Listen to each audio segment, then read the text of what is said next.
Tired of dropping your phone or struggling to prop it up? Meet the Pop Sockets phone grip with expanding kickstand in black, your new must-have accessory. Don't miss out. Grab yours today. Click the link in the video description to shop now on Amazon. Welcome to Electro Drive News, your premier source of EV news and updates from around the world.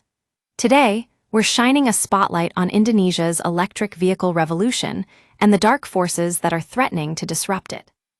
Imagine China's BYD, Vietnam's VinFast, foreign investors in Indonesia who thought they had found a paradise for their electric dreams, but instead, they've been met with chaos and intimidation. The allegations against these companies have left many wondering, can Indonesia's government really tackle the entrenched gangsterism that has plagued its economy for generations? We're talking about Preman, shadowy local enforcers who claim ties to political elites and law enforcement. Their origins date back to the Dutch colonial era, when they were used to extract wealth from colonized locals. Today, these groups have become an integral part of Indonesia's economic and political fabric.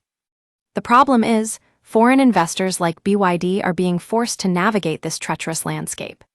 Edi Soeparno, a deputy speaker in Indonesia's People's Consultative Assembly, recently raised concerns about the safety at one of BYD's assembly plants after visiting the facility in Shenzhen, China. This isn't an isolated incident. There are reports of similar disruptions affecting VinFast and other foreign EV investors. But what's driving this gangsterism?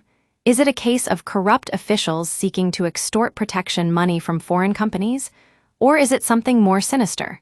The truth is, the Indonesian government has struggled to root out these groups for decades. It's a vicious cycle that's holding back Indonesia's modernization efforts.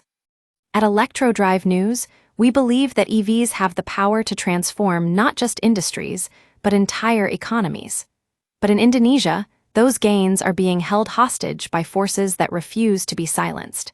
We'll continue to follow this story and bring you updates as more information becomes available. That's all for now from Electro Drive News.